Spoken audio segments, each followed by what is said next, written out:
So I went to a random rock concert on a random Wednesday right before finals week, and I'm gonna leave a review. So the concert I went to on this fine Wednesday was Shinedown, 3 Days Grace, and From Ashes to New. I think I'm saying that right. I don't know the band very well. Not gonna lie, I pulled up to the venue kind of late because I was too busy at Backyard Pizza and shopping for rats on Facebook Marketplace.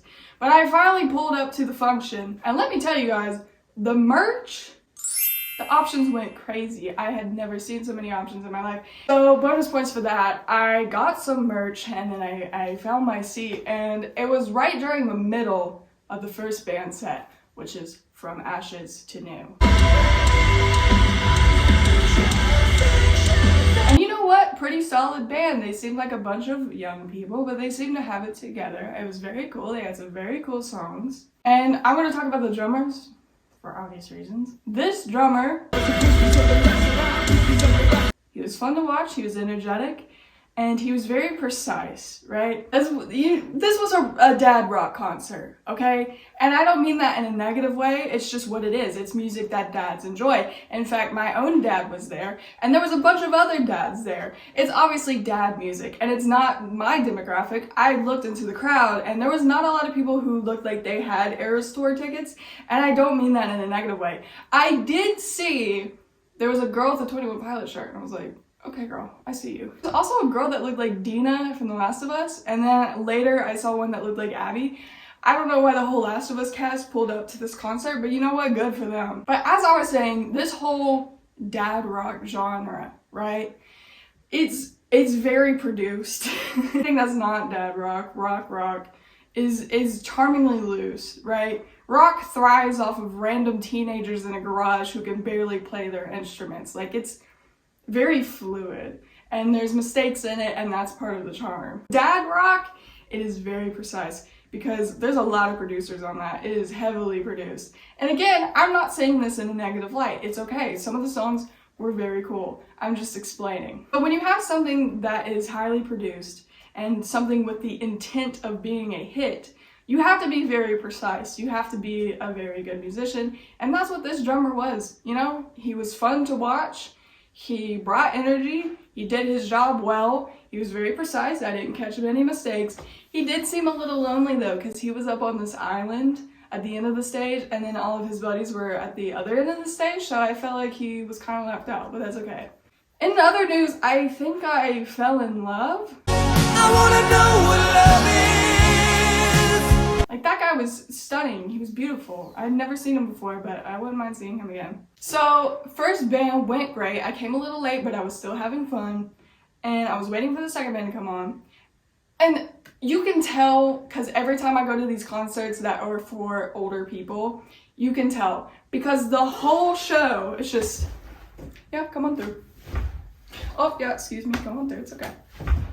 Oh, yeah, another one. All right, fine, here you go. You old people love to drink at these concerts, and then you're constantly up and down, which I'm not trying to hate on anybody's fun. I just don't see the point, because I know for sure that you're not watching this concert. I don't know how you could. You're either in line to get drinks or you're in line for the bathroom. Honestly, at this point, just stay at your house and listen to them on your iPhone and drink at the house. Like, why waste all this money if you're just gonna be up and down the whole concert? But I digress. I still didn't let it ruin my fun. And 3 Days Grace took the stage. This band was my favorite of the three. Because again, dad rock, they have a brand to push, right? Because they're wanting a hit. And sometimes with this, ooh, I'm angry and I'm moody and I'm brooding, it can come across as fake. People who are into this heavy rock, even metal, you can tell who the posers are. Because some of it can come across as just like cheesy. 3 Days Grace, I didn't get that vibe. Some of the songs were very cool. I had a fun time. They were very energetic. They were my favorite of the three. Their drummer, this was interesting, was left-handed, and I really liked his stick tricks.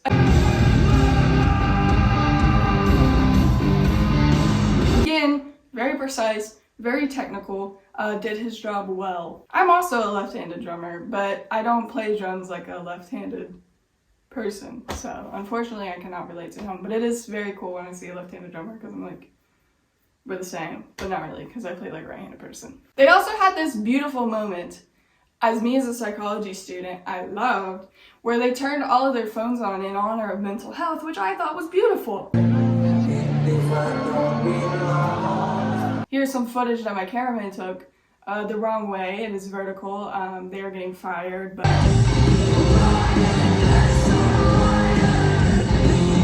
So 3 Days Grace unfortunately leaves, and then I would have to wait on the headliner Shinedown.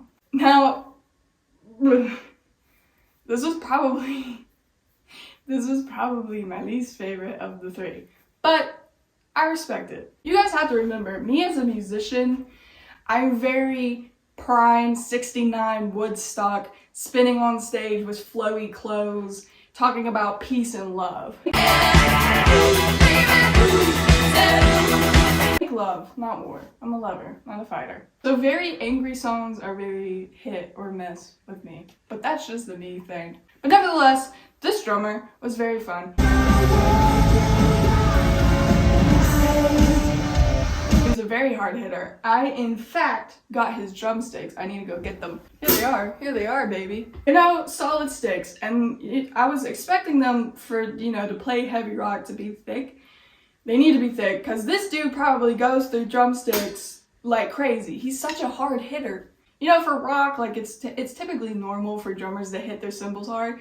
This dude was just wailing on the snare, too, but, you know, I like the power. I thought it was fun to watch. At one point, the singer, like, forgot the words, so he had to restart the song.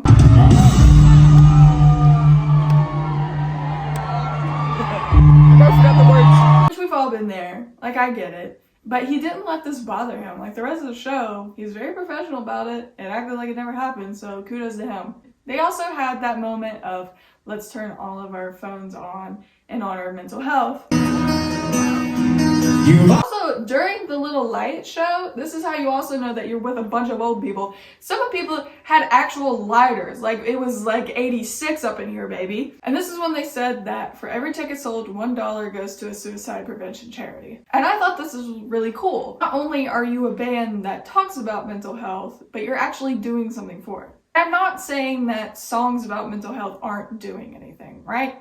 It's wonderful that people can connect through music and music can help them. Also taking this action of actively donating to charity, I thought was very cool. I think other bands who talk about mental health should do the same. And there was something also very impactful about a man getting on stage and telling other men, everyone, but also other men, that it's okay to get help. Oh, men don't talk about mental health a lot. As a psychology student, it's mostly female. And you know, men struggle a lot, and not a lot of people talk about it. So the fact that a rock star could get on stage and model this, I am a man that struggles, and that's okay, and it's okay to reach out for help, I thought that was special. So the concert ended.